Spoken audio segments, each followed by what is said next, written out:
there are Iraqis that are in Iran right now that were imported by the regime.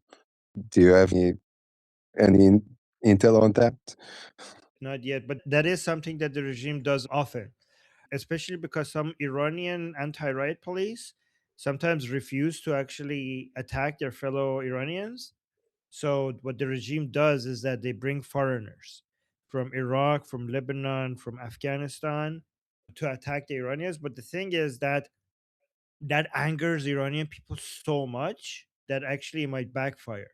Because if you bring foreigners to attack Iranians, this is like an invasion, right? Like if you bring Iraqis inside Iran to, like, your own government is bringing Iraqis inside Iran to attack Iranians. Like, what could be a bigger, like, the Iranian people are very, very proud and very justifiably sensitive about foreigners coming into their land. And if they come by the invention of their own government, like, nothing mobilizes people against the regime more than that. So I mean, they must be very desperate if they're actually doing that. I have to look up that news. This must be recent. It was one of the last things she shared today. Really? Okay, I will look that up. Hey, Is that Samantha. also is that also a sign that the Iranian forces there are turning against the regime? That the There fact that they is have to signs get because, outside? Yeah. yeah, because we saw some videos of some officers telling people that they understand them. I think some people are refusing order. So yeah. I hope so. Yeah. You see at the bottom there's a face. There's a emotic, like a reaction button. If you click on it, and then you could actually open your mic now. You don't have to raise your hand. Okay, then yeah, there you go. No, I Hey, was how's it going? answering Michael. Yeah, hi Michael. Huh, go ahead. Good, good. No, I'll let you guys finish, and then I'll add my 2 cents. No, add your 2 cents now. It's okay. So, I mean, long story short, they're trying to basically suppress their own people by importing a bunch of Islamists from different parts of the Middle East. Would that include Afghanistan, like the IRGC, Yeah, to be Afghanistan to specific? the Shia, especially the Shia groups. Like there's a group Fatimiyun, which is because Afghanistan is mostly Sunni, but the Shia population in Afghanistan is a part of Afghanistan that the regime always try to have influence on and also to use. So yes, they do use Afghanistan, people from Afghanistan, to suppress their own people, but they actually also use Afghanistan for another purpose. They bring a lot of people from Afghanistan Mm, to Iran, well, like mass migration, so to make Iranian people angry at people from Afghanistan, because they see, and then the government will step in to say that, oh, we could like protect cheap you from labor. these people. Yeah. No, then the government. So then, because they bring mass migration from Afghanistan to Iran on purpose, so that Iranian people get angry at people from Afghanistan. So the government Mm, wants to give the people of Iran I mean, justifiably angry, because like this is mass that's migration, right? insane. But yeah, but they want the Iranian people to be angry at them instead of the regime, and also the regime comes out like, oh my, it comes in at the key points, at like points that they need support, and it's like, oh, we could actually help you by getting rid of the people from Afghanistan.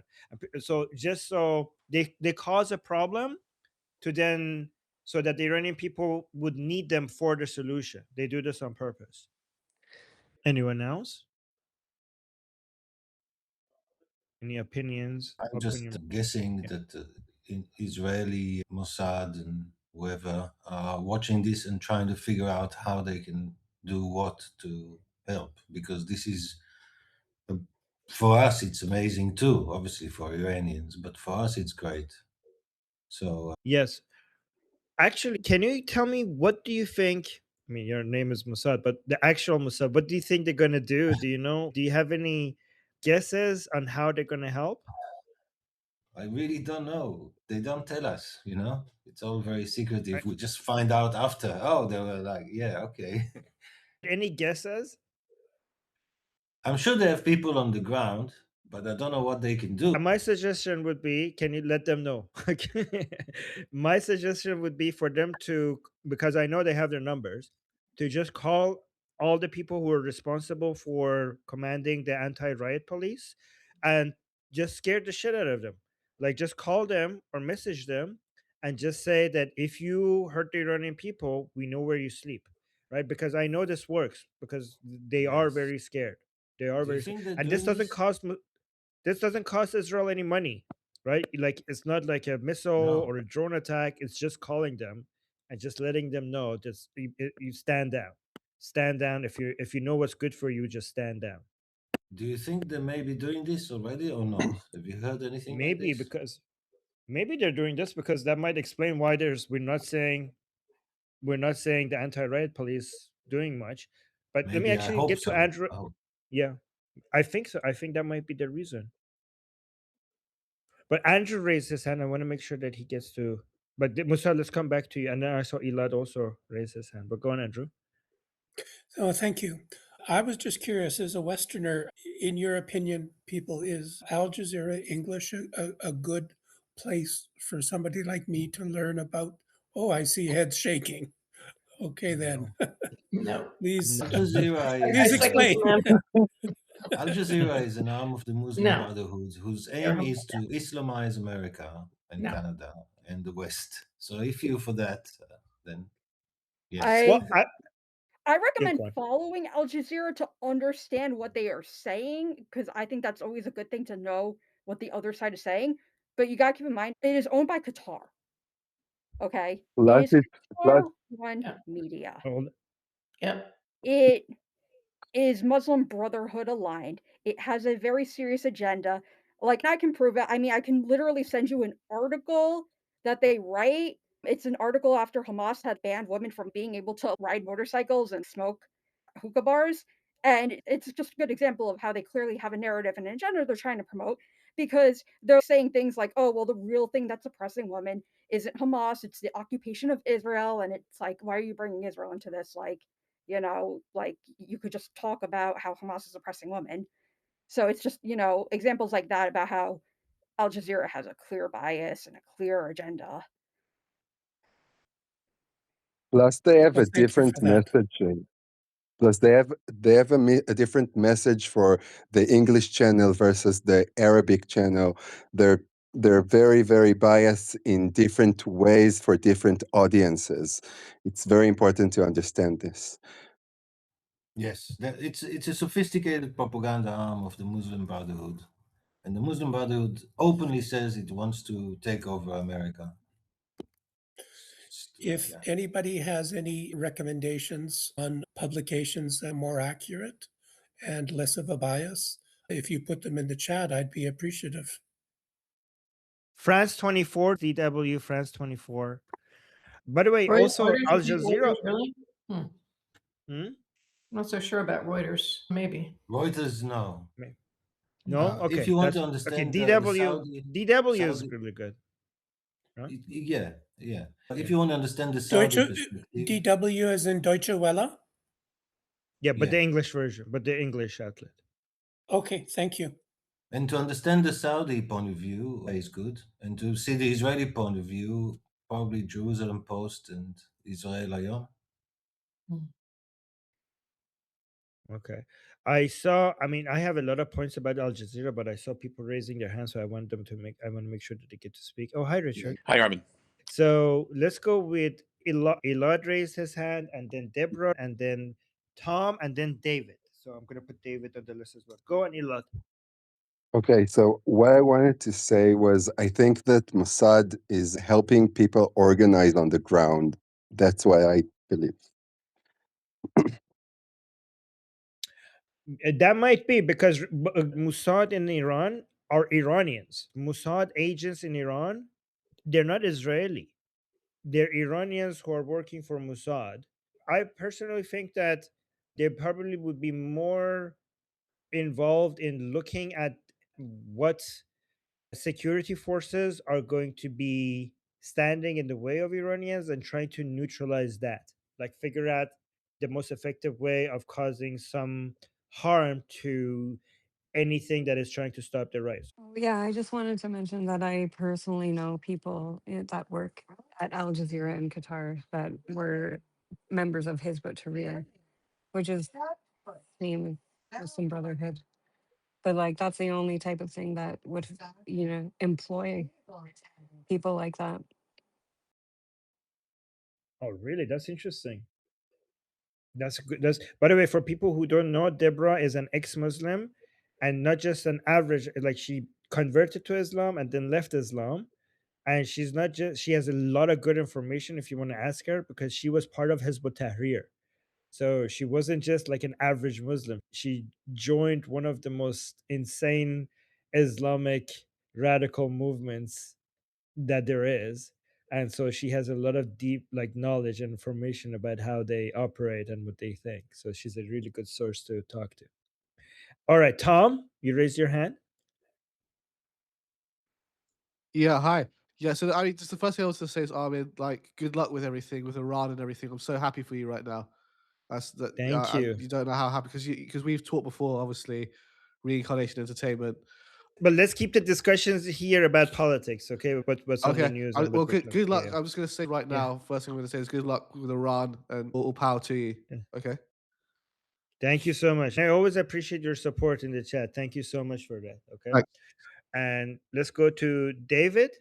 I saw David raise his hand. Is he still here? I don't see David here. I think he was having problems with his mic. So I see Michael raise his hand. Let me add you to the list. All right.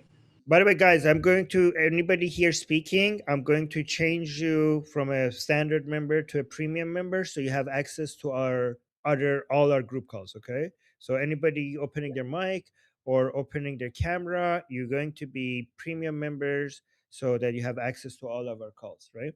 So I went on, okay, Richard. Yeah, I just wanted to go back to what you said earlier. I think the best empirical evidence I've seen for Mossad's clandestine coordination with the Iranian people is the public threat both Bibi and Trump made to Iran at the press conference just before the uprising started. There'd be no reason to make that threat public unless they were looking to disincentivize the security forces from taking action against the people. That's much too big of a coincidence to accept. Yes. And we can take the threat a little bit more, because sometimes Trump follows through and sometimes he doesn't.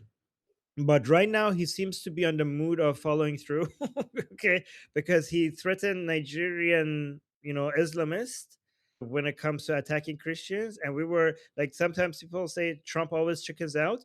So we were waiting to see if he will actually follow through with that threat. And he did bomb ISIS in Nigeria.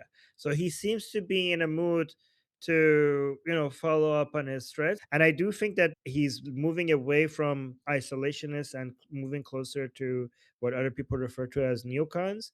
So this is like he's getting a lot more aggressive. So that's, Iranian people find that like that's literally good news for us. So we'll see. I think his more trustworthy threats sent out on social media always end with "Thank you for your attention to this matter." Seems to be that those are his more serious ones. I do like Trump's policies a lot. I don't trust Trump. I do trust Bibi. I think that's the better bet here still. Yes, I would. I mean, my favorite American politician is Marco Rubio. So like him a lot too. Helpful. Ashley, are you available? I'm listening and trolling today. Promise my wife not to talk in. Okay, Michael. I want to add also, I really hope, if the Islamic Republic collapses, man, I really hope they do, because, they're giving a lot of armament to Venezuela. They're giving them a lot of like weaponry, a lot of drones. And I feel like it's like, as a Mexican American, I feel like it's really bad.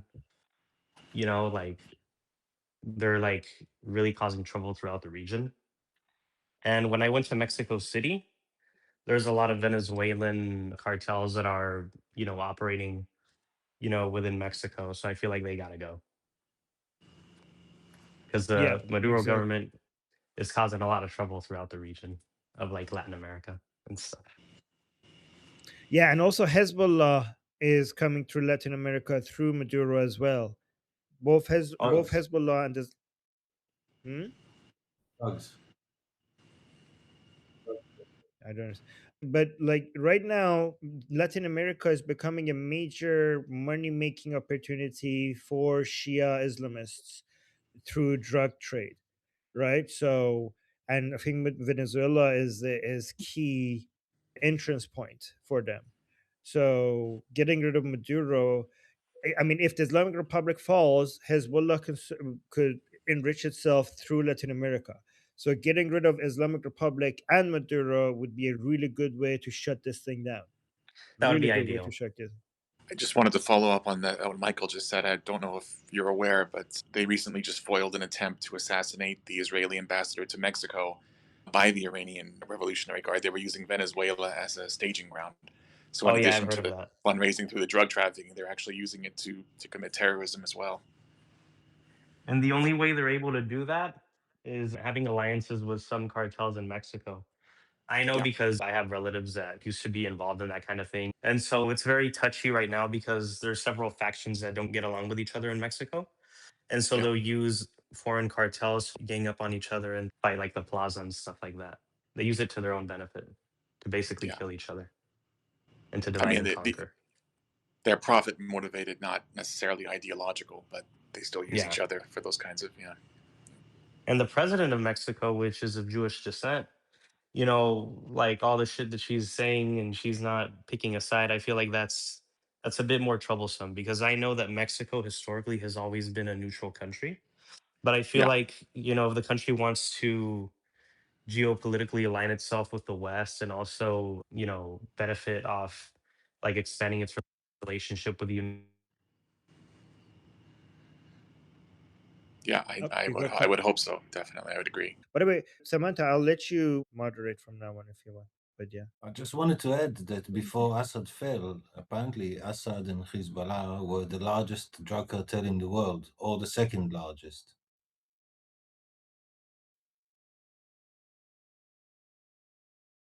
That's crazy.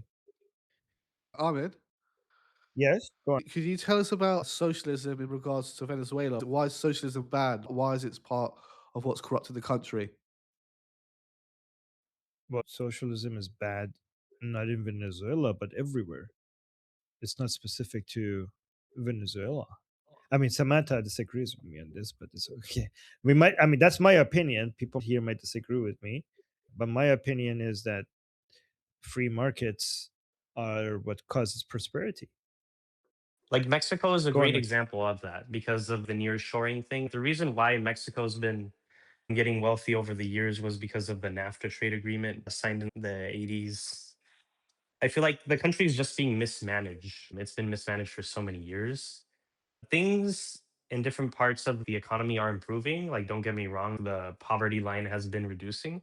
But I feel like corruption and insecurity, like violence, is still rampant. And that has to be under controlled, in my opinion. Yeah, command Okay. economy in general destroys a country, not just socialism or communism, just command economy in general. In my opinion, right now, even though I'm an anti-Islam activist, in Iran, I think the Islamic Republic's command economy has caused Iran more harm than Islam. That's how much I think this is how destructive this is. I think like the Islamic Republic is both Islamic and also somewhat Marxist in its economic ideology, right? Like they believe in isolationism, they believe in self reliance, they dictate the supply, they dictate prices. And honestly, if the Islamic Republic was just Islamic and not somewhat Marxist, even though Islam would be very harmful to Iran, I think this command economy has destroyed Iran more than Islam.